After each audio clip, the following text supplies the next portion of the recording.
Hey guys, and welcome to another episode of Woke by Accident podcast. It is a weekly chat about socially conscious topics impacting the culture. On this episode, we are joined by Sambaza, host and creator of the Sambaza podcast. Hey guys, and welcome to another episode of Woke by Accident podcast, a weekly chat about socially conscious topics impacting the culture. We are excited to have our co-host, Sambaza, host and creator of the Sambaza podcast, who hails from the Republic of Kenya. He has garnered 3 nominations for Best African Diasporan Podcast by the APVA. In addition, he is also been nominated by the Best Blog by the Texas Creator Awards. And he has been a presenter at Afro's Audio for 2023, 2024. He also has participated at the 2025 Podfest. Welcome, Sambaza. Thank you, Jen. Hey, did you do something interesting on the start of the show? What's that? I'm usually on the side. I'm usually on the background, so you had us on the side, right?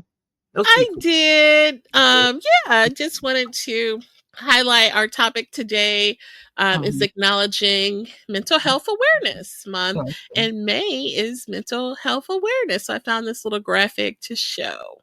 Oh, cool. Actually, I'm going to be going to a men's conference about mental health. I was there last year, and I left a bit early. This year, I also promised to go there, so I'm going to be heading out there and participating on it again. I met the pastor of that church, and I'm going to go back there again and see him. We met up. Well, not met up. We ran a 5K with him, but he was running behind me, and we didn't get to speak because there were so many people. Hot chocolate run. That's a good one. Yeah. So, yeah. How are we doing today? Yeah, I'm doing pretty good. Ready for the weekend. And Update. How's the dog doing? How's she doing? You know what? She is progressing along. She has a couple of more sessions for her therapy. I have a cute little idea for another video. There is, I'll share that in the chat. She does have Instagram page, and I've been posting some things. So yeah. Nice. All right. We'll start off with our affirmation for the day. And I'm going to say this affirmations is about mental strength. And it says, I trust myself to make decisions that align with my values and goals. I'll repeat that again. I trust myself to make decisions that align with my values and goals. Pretty cool, right? Yes. Thank you for sharing that. And we'll introduce our topic. As I mentioned today, or May, the month of May, is recognizing mental health awareness. And so, in acknowledgement of that, we did want to take this episode to talk about how you can be an ally or friend to one experiencing mental health. I think we both have shared that we have known people personally who have dealt with and struggled with mental health moments and matters. And so I thought this would be an appropriate topic.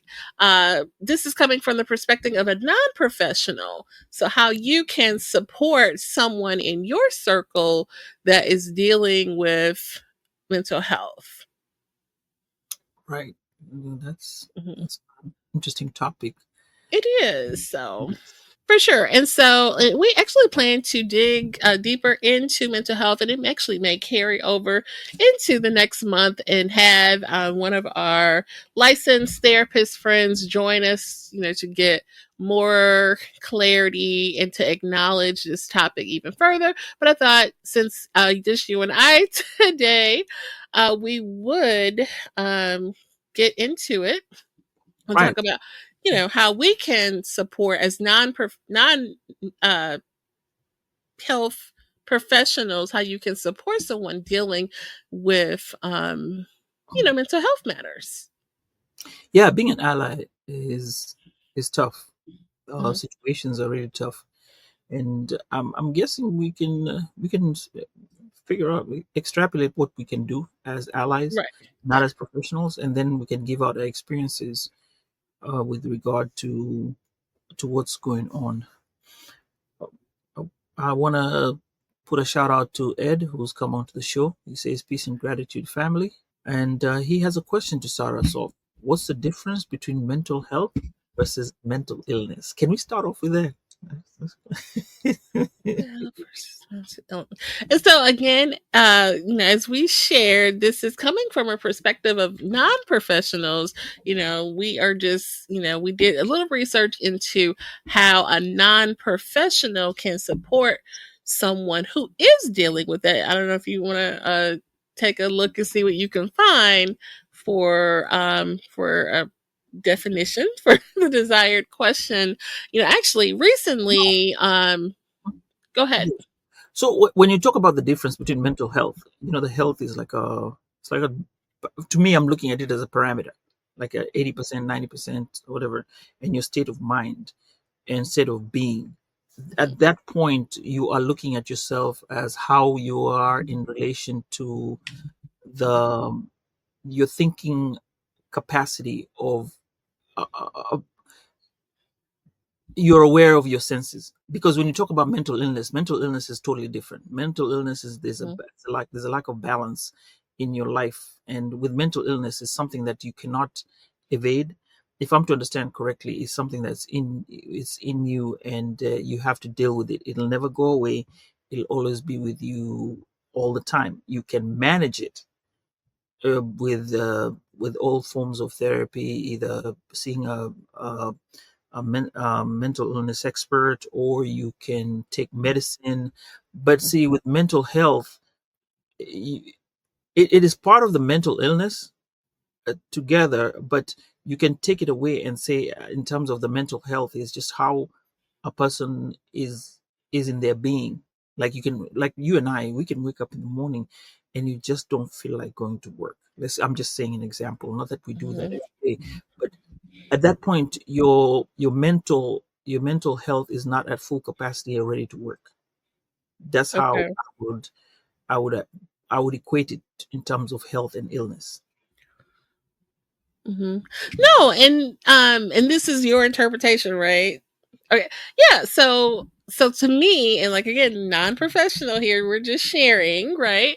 So to me, everyone has mental health, right? So like we talked about, sharing the affirmations is promoting positive mental health behaviors, right? So we can take care of, manage our mental health as individuals, although we have not been diagnosed with, bipolarism or schizophrenia. These are like mental illness conditions that can be diagnosed by a health professional, but everybody has mental health they can manage. To me, that's how I feel. Like everyone has, some people say, I need to call in today. I need to take a mental health day to take care of me. I'm not feeling 100%.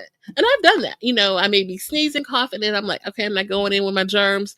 I'm not feeling 100% today, boss. I need, I'm going to take a day, and so I feel like that is kind of like managing, that maintenance that you need to do for yourself sometimes. Right, right. So, Okay, I'll take that.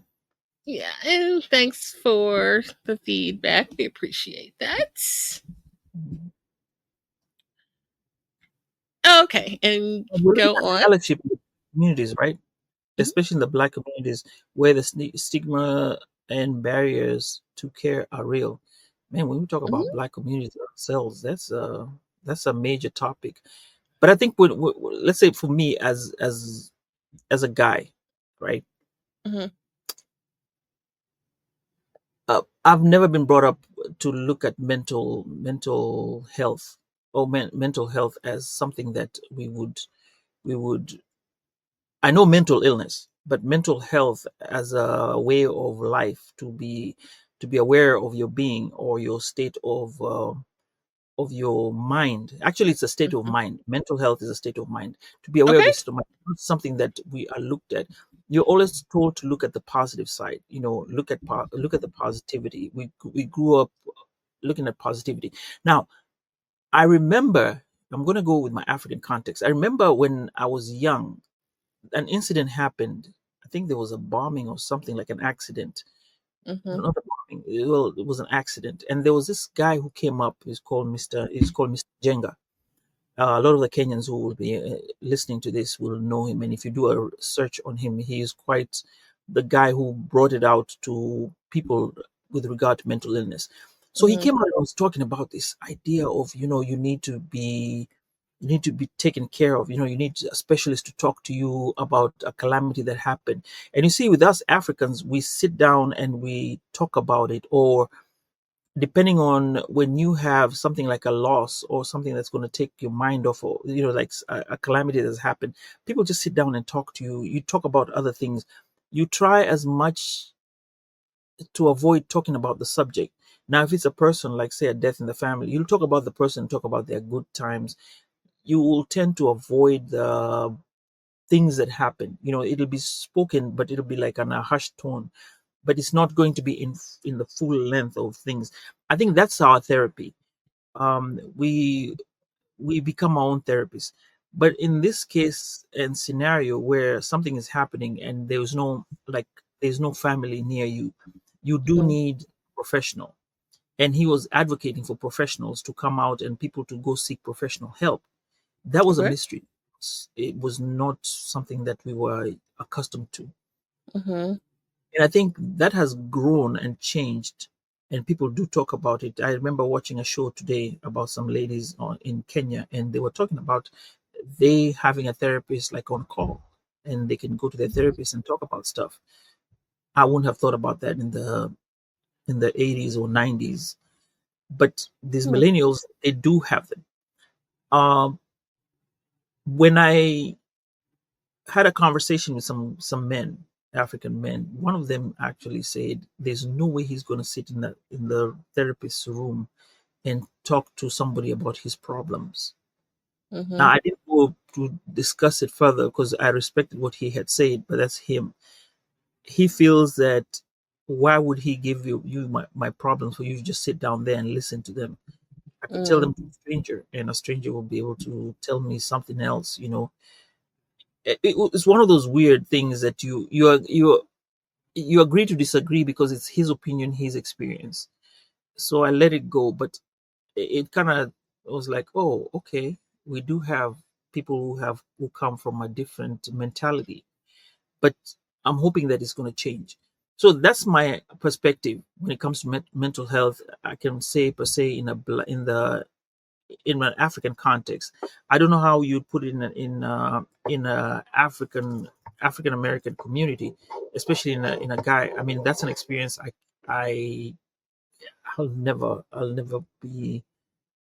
experience. So I come from the African Never context. experience. I can never experience the fact that I'm a black man, but I'm not African American, and I'm African American has a different vibe when it comes to mental health than my experience as an African. Remember, those are we live in two different worlds. Even though they're the same, we do experience mental health issues. I think Mhm. the perspectives of how we look at it are different, first of all, and then the experiences are different. So I guess my question to you is that have you evolved that opinion, or do you still feel the same way as that gentleman, that I would not share, with someone my feelings, or, basically be open to counseling or therapy to address, mental health or family matters, marital matters, whatever type of matters that you may need support. Now, before when I moved into the US, I probably would not. Right now, I have changed. I've evolved. I think with Okay. age comes and then with the wisdom that I have, or the wisdom that I think I have, I'm open to the idea. If I need to go sit down with a mental health expert, I will definitely go and sit down with them and talk about what I need to talk about, express to them my feelings, and Hmm. in any shape and form. If I Hmm. feel that it's not right, I'll tell them, hey, this is what I feel like, and can you help me? I'm good at. I think I should be good at asking for help now. Okay. So, Yeah. yeah, I'm glad you mentioned that. It reminds me of the conversation that we had here on the podcast with uh, Dominic Lawson, who coincidentally has launched a podcast about mental health called Mental Health Rewritten. But he basically shared that feeling of a stigma is not just a feeling that comes from the Black community or the African community, but he's went on to share and had numbers to back it up that Native Americans and other cultures experience that same stigma. I'm not going to therapy. We're Native Americans. I'm not going to therapy. We're Irish or whatever it is, because it's just a stigma. We actually have some information and that we plan to share about stigmas. I don't know if you want to go to that since we're right there. No worries. I'll take that. Yeah. You got a So video? yes. No, it's in our I think I Yeah. have it's on the outline. That's what I was saying, if you want to go to that. But or if you can't find it handy, I can. Okay. About These, stigma. you got like I we're going messed into you a up. list. It's number 4. Those are the sources. Okay, so Oh, it's we wanted to discuss about the stigma. So you want to discuss about okay. Well, but can you frame what you're about to say, because everybody can't see that. yeah, impact about surrounding stigma. We said Mhm. the issues would be like mistrust of healthcare. That is one of the most important things, and this is historical too. It falls on both the men and the women. Mhm. Um, then there's the importance of community and faith. Ah, And then then the other is the cultural challenge that you just shared yeah, about, which was, your primary concern. yeah, you have a lot of things here when you put a stigma mistrust of the healthcare. Now when you talk about mistrust of healthcare, when you talk about the African American, I think we'll have to go back to that experiment, that famous experiment that was done. What was it called? This the one for syphilis. Syphilis, yeah, What was it? in the 50s. Right, that was the one that started that was the one that started it all.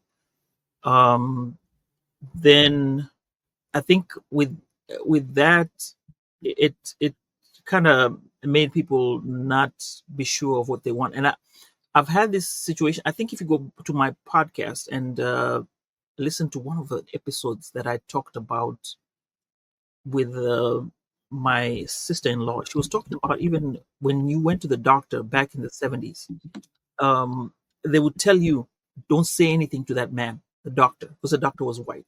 Don't say anything to that man, because whatever you say to him, you don't know what you're going to get. So you'd go there and they tell you, are you okay? Yes. Are you fine? Yes. But you will let them test you and figure it out. But don't tell them that what they don't need to know.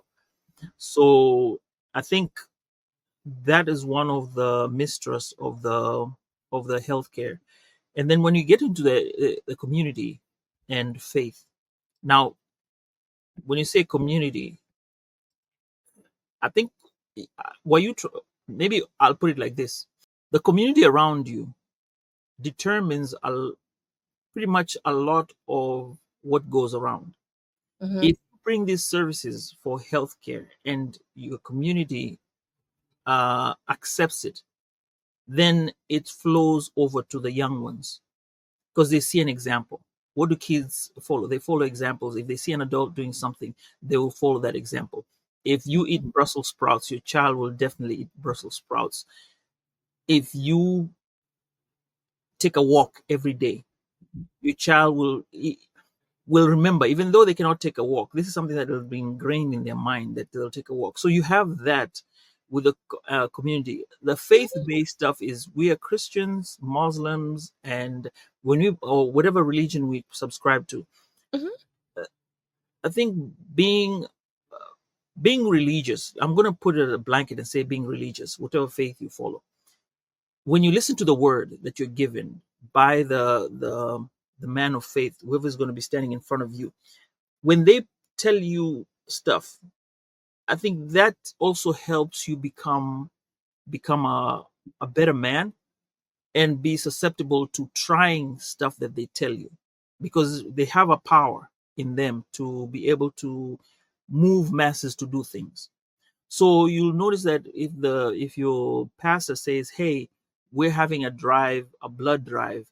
I would like you to come," and calls out and says, "I see all these brothers out here. I need to see them next week to come for the blood drive." You'll count yourselves and you'll see how many will show up. Or when the first lady says, "Hey, we're going to do a cookout, and part of the cookout we're going to bring some foods, but our foods are going to be healthy foods, because we're going to have somebody come in and talk about Mhm. diabetes and stuff like that, A1C stuff like." You will see there's going to be a pool for that. So faith, community, and all together have a way of bringing people together and subscribing to mental health, if you want to put it like that. So I want to ask, what about your community? If you look at it in terms of your area, local area, how do you feel that it can be an impact? Well, no, I get that, but I feel like I wanted to, swing it back to the impact of the stigma, because that is so key. Like, even after all these years, and you've been here, what, over 20 years, you still have that same feelings that you probably wouldn't go to therapy. You know what I mean? You probably, like, a lot of people have that feeling, right? And so this information that we've looked up for the show today is that, like, ways how we can break that stigma around mental health. We had these great, powerful conversations with people who are dealing with autism, and they, are able to, thrive with their children or thrive as adults and function. Brian, shout out to Brian. And he, has a podcast. The other gentleman, guy, Stone guy, has a podcast. Is an actual therapist himself, and it, deals with autism. So these different, facets of mental health, you don't have to just be dealing with that to deal with things, right? You may be dealing with a personal problem or something going on at work or family. And so I feel like the stigma is, and breaking that is so important. And so these things, and then of course community, falls in line. But this comes from Mayo Clinic, that we found ways how we can overcome the stigma. Is talking about it openly and honestly. But Jen, Okay. before we get to talk Yes. openly on, I'd like you to give your version of how you would feel, how you have seen it, how you've seen the mistrust amongst the women from a women perspective, because I've given you from a male perspective. What have you seen with regard to the women in terms of, the community and faith? What do they talk about? Because that's something that I don't think we're privy to as such. I mean, and again, we're Girlfriends. giving this information as non-professionals, and definitely can't speak for the faith community. I attend church when I can, miss several Sundays, but so I really wouldn't feel comfortable saying on behalf of the faith community it's this, because that's not, I'm just me, and I'm a non-health professional. But I've had, many conversations with folks who are, and many conversations with folks that need help, that seriously are waking up every day in pain and strife, and have had a frantic phone call with a friend, and I'm sitting there wondering, like, how I can say the right thing as a non-professional. That's why I feel like this important is in needed, because you may find yourself on the other side of a frantic phone call of someone who wants to S word, you know what I mean? And like, what do you do? What do you say? Do you call the police? Like, literally, I've, been on one of those frantic phone calls. And so, these things, are needed. So I can only speak for myself. You know what I mean? Yeah. And I've been to therapy. I've been, even as a teenager, when, my mom and dad, had me go to therapy, when I went through whatever my little teenage stage, we all went to therapy as a family. So I, have experienced therapy, and, it helps, and I can, attest to that. And the things and exercises and that they have you discuss. So I realize how important it is. So I don't want to speak on behalf of, like, what you've asked of me. No, what I'm I asking you is okay. Let's. What I'm asking you is with your friends when you have a talk with your friends, right? Mhm. You're not giving per se professional information. I'm just talking about a normal conversation that you'll have sitting with your, say, high school buddies, and then you talk about these things, or you get into a conversation in a social setting like in Clubhouse. What have you heard? Like if you Mhm. heard a lady say, okay, this is my thing that I am looking at. Those are the examples I'm looking at. Uh, we're not diagnosing. What we're saying is these are natural conversations that we come about. Right. Yeah. Yeah, So I mean, that's the you angle that mentioned the I'm. mistrust. I mean, I think the Yeah. mistrust is there whether it's man or woman. I don't think, that is something that, is that wouldn't apply to one or the other. I think there is a general mistrust. You mentioned the Tuskegee Yeah. experiment. Yes. Yes. That there's been some films made about it. Miss Evers' Boys is one that talks about what went on. And I just looked up a blurb to the 1930s. It went on for several years, but basically, African American men were misled and denied treatment for syphilis by the U.S. government. Um, and and so, several people die as a result. Um, I yeah, mean, did that you ever have a conversation like with your grandma or your mom, and then like what I just talked about, my sister-in-law talking about what they were told going to the hospital, or what the experiences were going to the hospital and trying to get there. I think that would give a sense of uh, where it'll give a sense of like, okay, it does really happen on your end. I mean, we're looking at different circumstances, but I was coming from yeah. the podcast way. I was talking on a podcast to somebody Right. else, but you essentially say you've been here, and you can say, okay, somebody can relate to that, like their grandmother or mother may have told them something. Okay. Yeah, no. In those instances, like I said, we did. My immediate family, went to counseling with me as a teenager, just kind of little teenage stage, you know, giving my parents a headache, and we, went to counseling. But, my I don't have that grandma experience like some people did. I don't have to go into all that, but I don't have that grandma moment on either side. And so, yeah, and basically everything I really know about mental health, I kind of learned as an adult. And so, yeah. Okay, but Jen, you're a good child. You're not giving them hell. You were just being a teenager. Teenagers were always teenagers.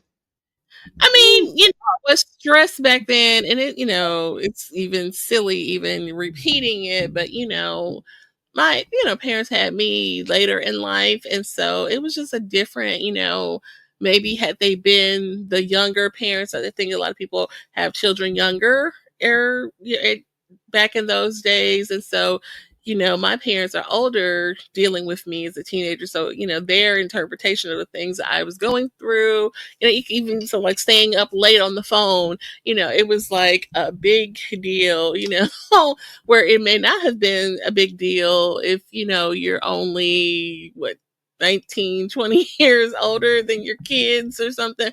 But so I don't know, just different things that we were experiencing back then, and so, oh my god, so long ago. Yeah, But we did have those conversations, right. so. So you said all we have to do is the talking openly and honestly with each other. Having these conversations about mental health in the daily life and in social networks. to kind of normalize the topic. I think that's a Yes, you started it normalize. off, and I think that's a great thing. Do you think the progress of normalizing it has helped so far?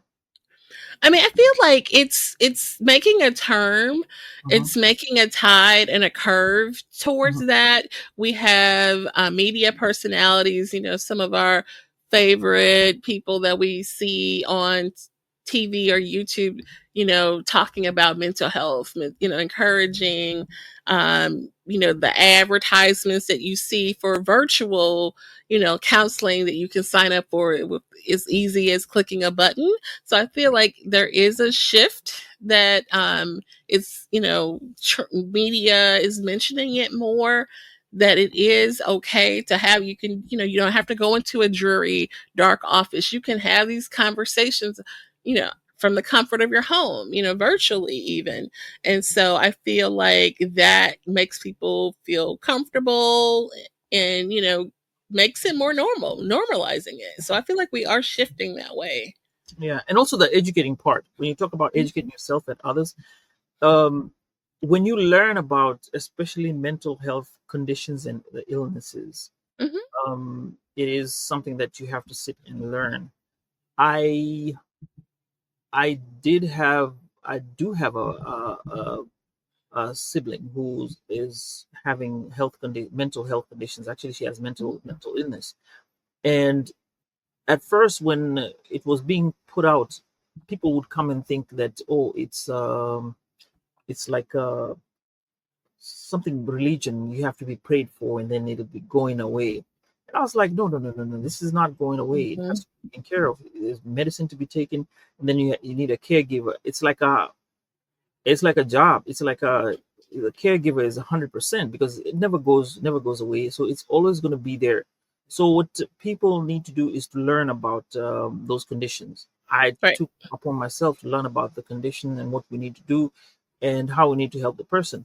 And once you get that knowledge, and this is really important, and also to go through the misconceptions, Mhm, you stand a better chance of understanding the person from where they're coming from and accepting their condition first and then understanding where they're coming from. Then lastly, you can help them be themselves up to the point that they can, because remember, when they go through things, especially when they go through episodes, I mhm, tell you, they change. It's somebody else that you're talking to.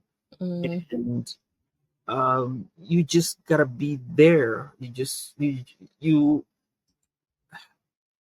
it is a different um perspective. It opens your eyes up.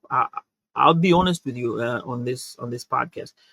Last year I went she had an episode and she was in a facility, and I walked into the facility to see her. um Mhm, and you see there are other people over there. They look normal, but they're not normal. uh mhm. then we sorry, I'm going to take you on this tangent. So we were sitting down and everyone else was around us, and they were also it was like a visiting time, and there are people visiting each other.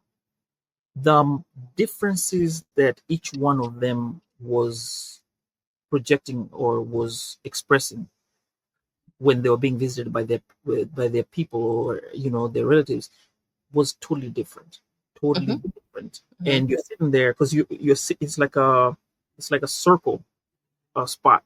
So mhm. when you're sitting here, you can see the other person on that side, and that person can see, and they can see you, and then you can see that when they're talking and they're having the interaction, you can actually see, and you're like, man, yeah, it is different. So Right. with all this, you still it's something that has never you can never fully understand what it is, because the human brain is in its own way, has so many things, even they cannot figure it out. But all I can say is it has different facets. So you just have to learn and know how to deal with the person, understand their triggers, and then try to help them in the best way you can. Meds, they have to take their medicine and what have you. But just learn, educate yourself, and also be mindful of of of their feelings, because they do have feelings even as they are suffering inside. Right. And then since you mentioned someone that has, a mental episode, I did have a section prepared. I know we're jumping around, so hopefully you can follow where I am here in our notes. But and this information comes from healthdirect.gov. How you can support someone having a mental breakdown.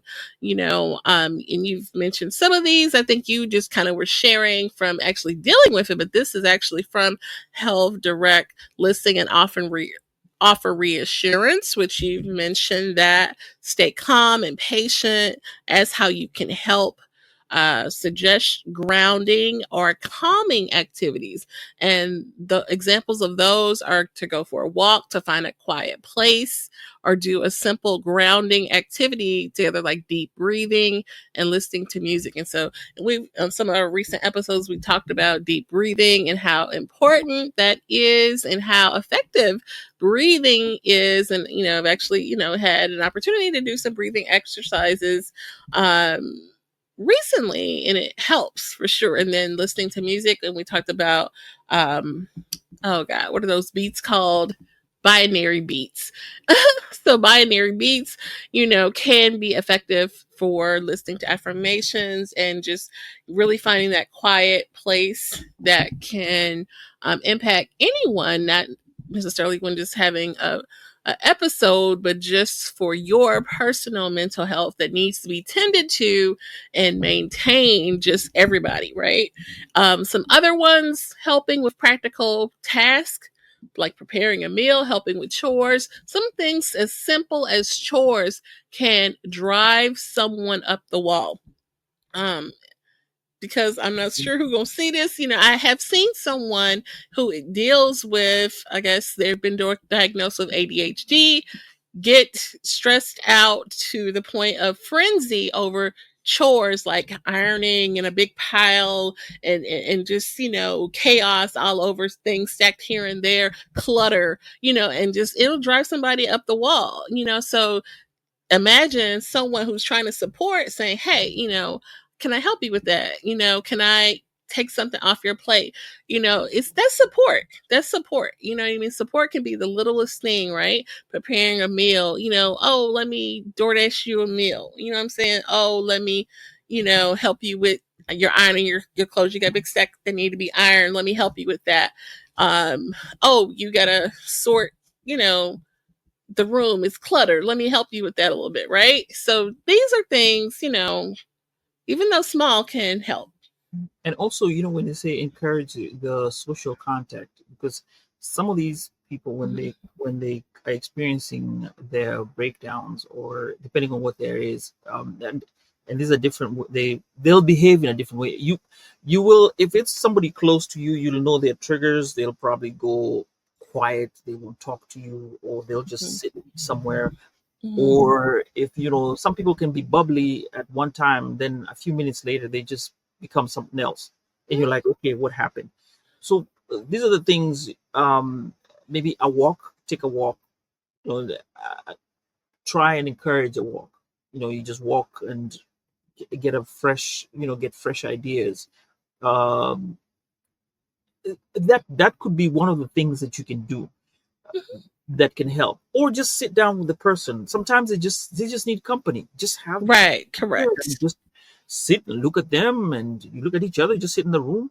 Maybe you will go in there, they're not feeling in their best of moods, and then you kind of help them clean out. Like you said, they have ADHD and stuff like that. You say, hey, look, I'm coming here, I'm going to help you out. You come in, you help them out, you do what you have to do. Then you say, hey, look, let's just sit. I just want to sit, watch some Right, TV together, or just sit and talk, or turn off everything, be quiet, and just see what you can do. There's for another sure. thing about stereotypes. That is the one thing that people have to learn when they start talking about people who have, like, if you have a mental health crisis Mm. or mental illness, be choosy of your words when you talk to people. It's just like, remember, people who are hard of hearing. Mhm. Remember what Sharon told us on the previous episode. She said, when you're talking to somebody who is hard of hearing, or cannot speak, the worst thing you can do is give them your back. You know, Mhm. That's the worst insult you can ever do to them. Walk, turn around. So there are instances when people are having, like, even when you're having your mental health crisis, and someone goes and does something that says something about you, and that could make you just flip over, you know. Right. And since you mentioned that, I did find a piece about what not to do. So I think this is a good part to insert that. Again, from Health Direct, what not to do: do not minimize their feelings. An example of that is to say, just snap out of it. You know what I mean? So there's no snapping out of it, right? This is like a reality for a lot of people. Another is don't judge or criticize. And then another is don't try to fix everything right away. Where you want to, come in and support. Maybe, hey, can I take something off your plate? Can I, get a meal for you, DoorDash you a meal, or help you with the laundry? But you don't want to come in and like, oh, let me do this. Like, like some people, their think of help is to take over, and you don't want to come in and take over anybody. Like, I'll tell you a story, right? Mm-hmm. So I told you my sister is diagnosed with schizophrenia, right? Mm-hmm. So when you look online at her texts, when she's writing her stuff, she will write stuff that is very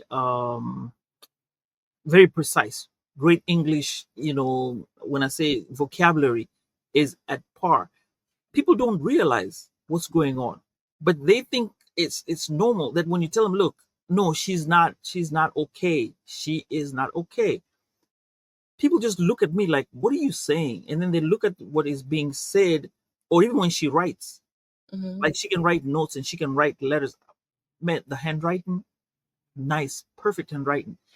And when she writes the words, I mean, on point, everything is on point.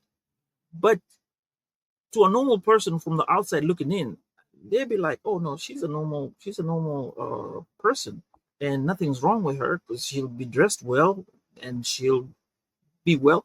But for us who are around her, we can tell you, no, that's not a good day today. It's not a good day. Mm-hmm. Yeah. So Right. yeah, it's it's a tricky slope. It is, and it can be emotionally taxing dealing with someone going through these things. So, that's why I think it's important that we address our own mental health, and that even if you are not diagnosed with an illness, everyone has mental health that should be tended to and maintained, whether it is taking a walk by yourself or taking quiet time to do affirmations or prayer, or maybe take a long hot bath with Epsom salt and just, have that quiet time.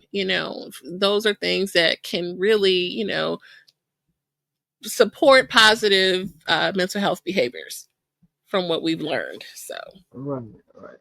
Let's take a break and see what we have in the chats today. We have some people okay. tuning in. We have a lot of people tuning in. Let's see. Ed says expert responses. This was when we are talking about the differences between mental health and mental illness.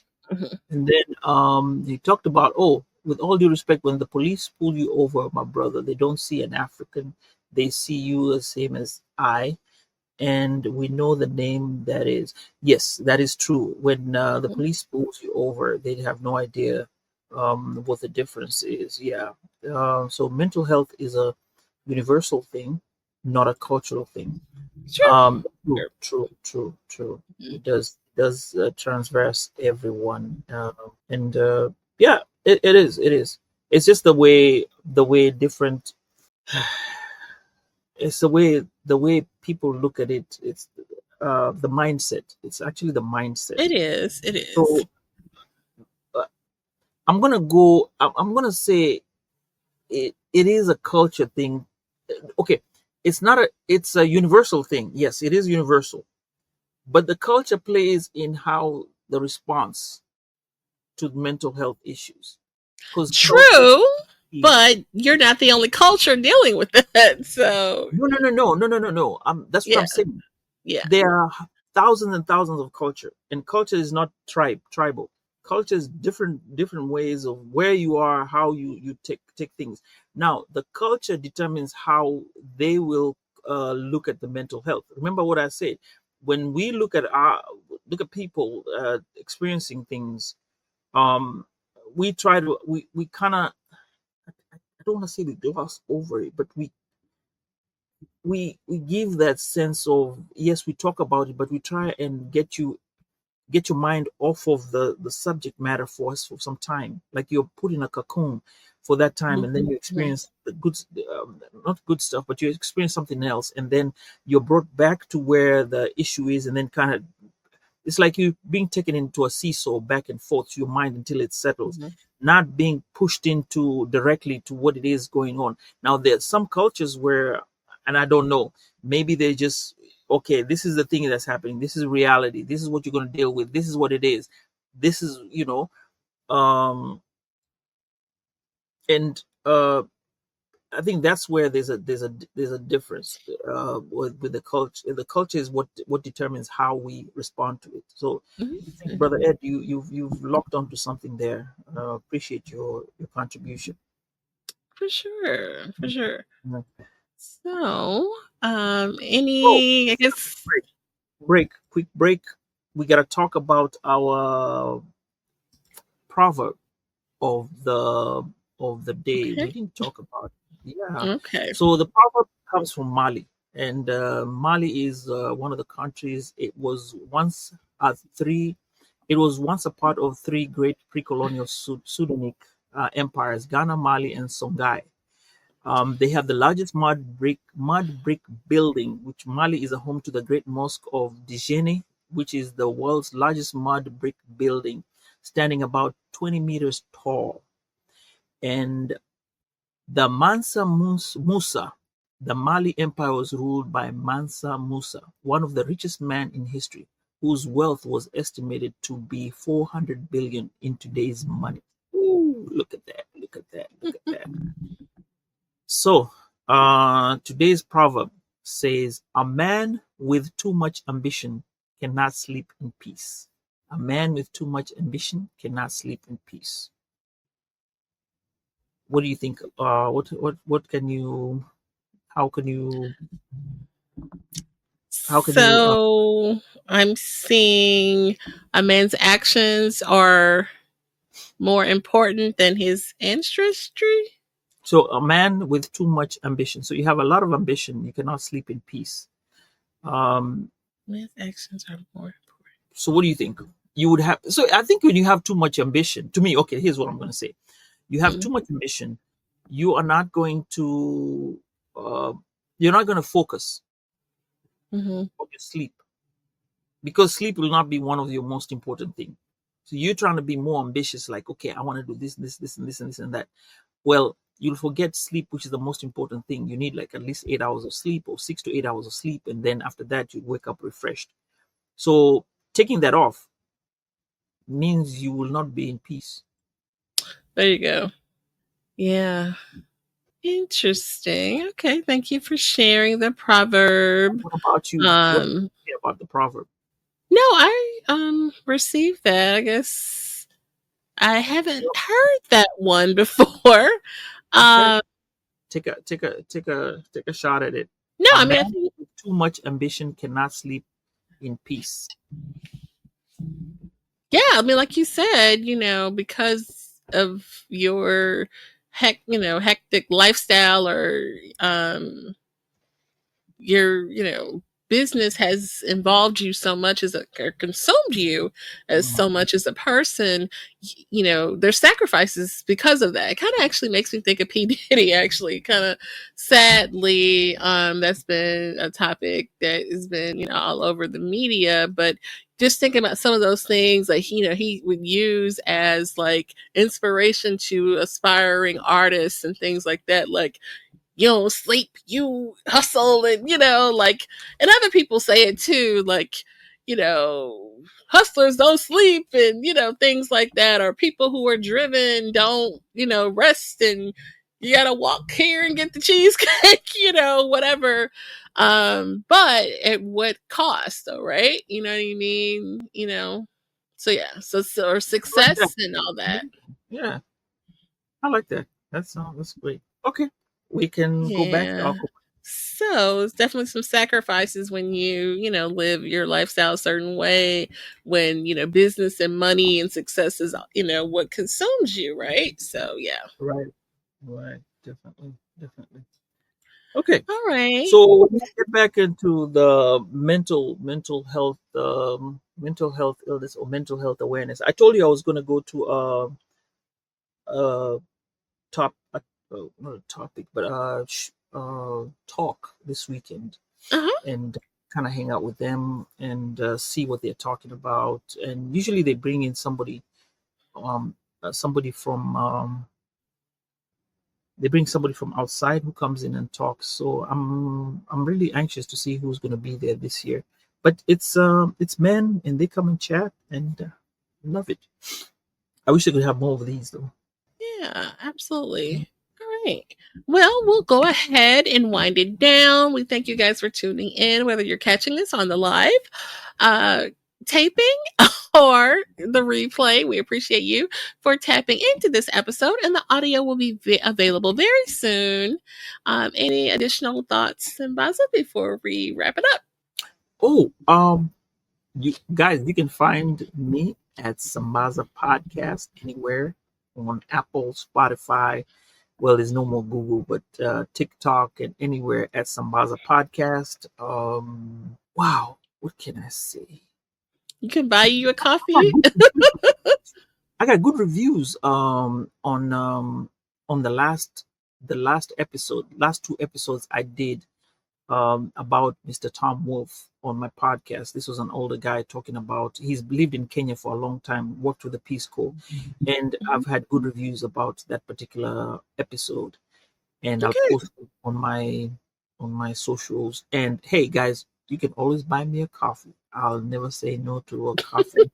My link is on the show notes, and Jen as well has some coffee. All right, Jen, you can go ahead and say where they can find you. Say blah blah blah. Pew, pew, pew. Yeah, we are available at Woke by Accident, and the other handles will be available on the show notes. So we thank you guys for tuning in. We hope that today's conversations has inspired and enlightened you.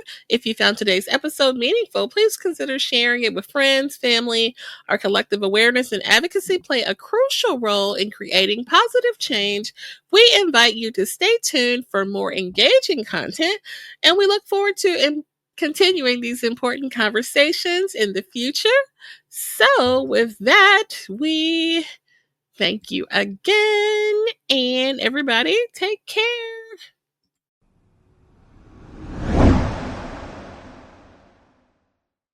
At this time, we're going to go ahead and conclude the episode. We greatly appreciate you listening. We invite you to follow us on social media. On Instagram, it is Woke by Accident Podcast. On Twitter, it is Woke by. On Facebook, it is Woke by Accident Podcast. We also have the new website up, www.wokebyaccident.net. Please check us out. And also follow us on all of your favorite streaming platforms. And please leave a review and share feedback. You can also reach out by Gmail, wokebyaccident@gmail.com. And every time you listen, we appreciate it so much. Thank you for listening and take care.